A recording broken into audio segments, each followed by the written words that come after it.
Hey everyone, and welcome to another devlog for ModMask, an action VR game that I'm solo developing. In the last devlog, I discussed the still relatively early stages of the game feel for this game in terms of player movement and combat. Neither of these are yet at the point of being considered finalized, but I'm happy with the progress that was made during this pass. There are so many aspects to game development. Programming, level design, art, music, the list goes on. So when it comes to solo development, you have to tackle all of them. For me personally, I like to make pushes in any one of these areas of development and make progress until I start to feel like I hit a motivational wall, and then switch to a different area of development. This is one of the ways that I try to avoid burnout during this process, since I honestly have no idea how long this game may take to make. So that all being said, since we made some good progress on the player movement and combat, I want to make a push at level design.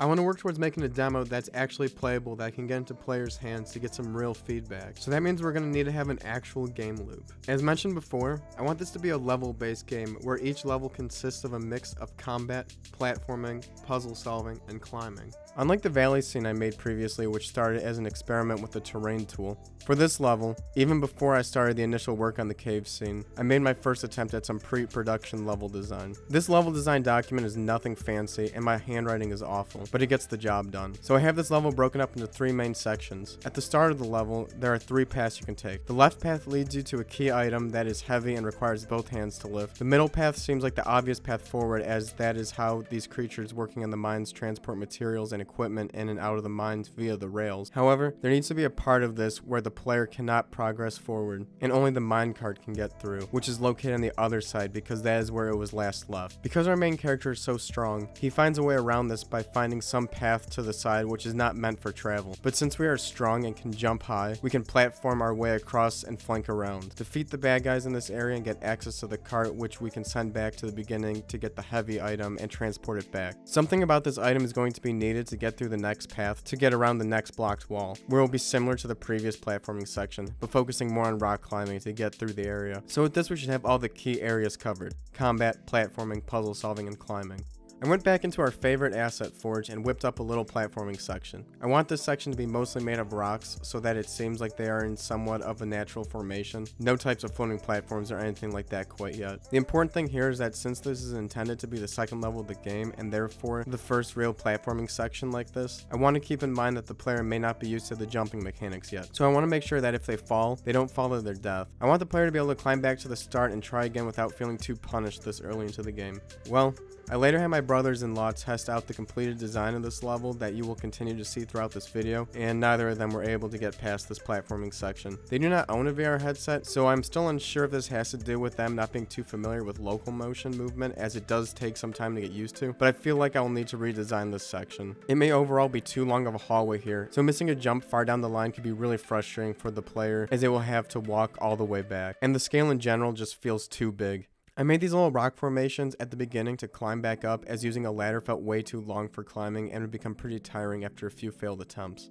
But for this first pass at level design, it gives us something to work with, as I can at least get across it for now, which is enough to continue working on more aspects of the level that can be played from beginning to end. After the platforming section, we have an area that is probably way too big. The scale here will really depend on what I can later figure out what to fill all this empty space with, as well as enemy placement, and then we can scale it to fit and flow better, but that will be something for later down the process. The focus here is that there is going to be some kind of gate that is blocking the player's path. We won't have the ability to open the gate, so we are going to have to find some way around it. The design started to feel real similar to the valley level, where we would throw the cannon off the tower and use it to blow a hole in the wall to progress. Since I now have multiple potential use cases for such a system, I think it's time to put in some more work into that aspect. So the big heavy item we're going to need to bring across the first section is going to be the cannon. At this point, the player should know that they can use the cannon to blow up walls with cracks in them, and since I've been playing Zelda Ocarina of Time on stream during this part of the development journey, I felt pretty inspired to make a similar breakable wall like in that game when using bombs, except for this you'll need to use the cannon. So on the edge here, the player should notice a crack in the wall, which my brother-in-law did notice successfully when I helped him get past the previous platforming section, so that is good as far as the crack design goes. I couldn't figure out why there would be a section that a minecart could pass through, but not actual people. At first, I was thinking there would need to be some kind of fire burning down that would purify whatever was in the minecart, but that just really didn't make too much sense. I later got the idea to change this design up so that in this cave, there would be a pretty big drop. In order to get around this, the empire that is working in these mines designs created a transportation system that can move across the gap. This would make more sense as to why the platform would be on the other side and not accessible when we first enter the cave, which is why we would need to go the long way around. This also gives the opportunity to utilize a lever, which is pretty fun when it comes to VR, to physically pull it, which will then move the platform over the gap. This is by no means the final version of this platform or anything like that. We would need walls and make it look more mechanical and such down the road, but again, for this stage of the process, it gets the job done. The important thing with the design of this is you can see that there are red and green outlines while in the editor mode. These are the beginning and ending areas the platform can move, and I can move them in any direction just by moving the start and end points. So this is a system that can be reused many times throughout the project in different ways. So the intention is the player would need to ride this platform back to the first part of the level, pick up the cannon, and bring it onto the platform and move it back. I'm not sure exactly where I want to place the cannon in this first section of the level that would make most sense, but I feel like the original design document doesn't make a whole lot of sense as to why there would be a cannon in the dead end corner. So for now, I just put it in the middle of the enemies I currently have placed in the level, and maybe later down the line I'll make it so they can use the cannon to fight against the player. Once the cannon is over, I want a better way to use the cannon rather than a button from the early prototype. Since the first mod mask power is going to be fire related, I want to have it so you need to use the fire to light the cannon. To make sure the player has guaranteed access to a mask for this power, I created a little spawn pillar that will spawn masks. When you take one, it will spawn another one. This may be something useful down the road, so I think it's worth creating for now. Using the fire ability, you can hold a fireball up to the wick and it will spark, burn down, and fire off a cannonball. I added some particles and sound effects to give it a little more juice, as that made it more fun. And as you can see, when you light the cannon and fire a cannonball at the wall, it will break and you can continue forward. And just real quick before I move on, I was playing around with the cannon here and found that if you light it and then get in front of it, the cannonball will launch the player, and it's honestly a lot of fun. I'm able to clear this gap that I made, so there's some serious launch strength here. I'm definitely going to have to base a secret around this down the road.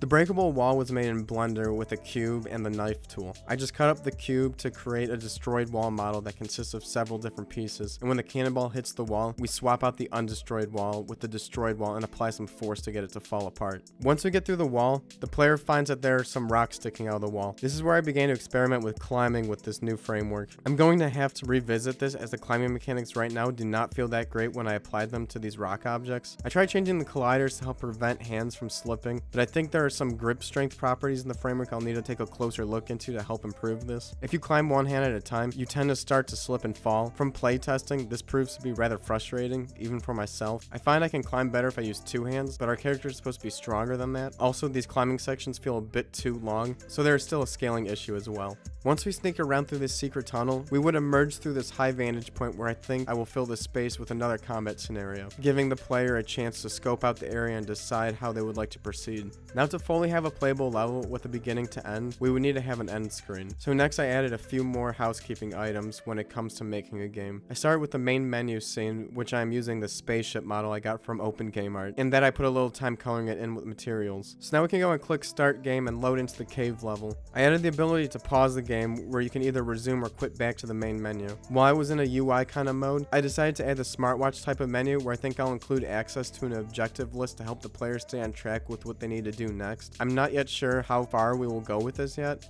but I want to have the space created to work with. And much similar to the pause menu, I added an end of level screen, which will allow you to quit to the main menu or continue on to the next level. I also have placeholders for the time it took to complete the level, enemies killed, and secrets found. The inspiration behind these features comes from when a buddy of mine hit up our group chat to let us know that Quake was on sale on the Switch eShop for $4. I thought, wow, that's actually a really good deal. I checked my gold point balance and I had enough to purchase the game. I felt like this was a really good deal, especially since I was able to pick it up with all cashback money. I was on cloud 9 at this point, until of course I remembered that Quake was made by Bethesda, who Microsoft recently acquired, which probably means that, yep, I already had access to Quake via Game Pass.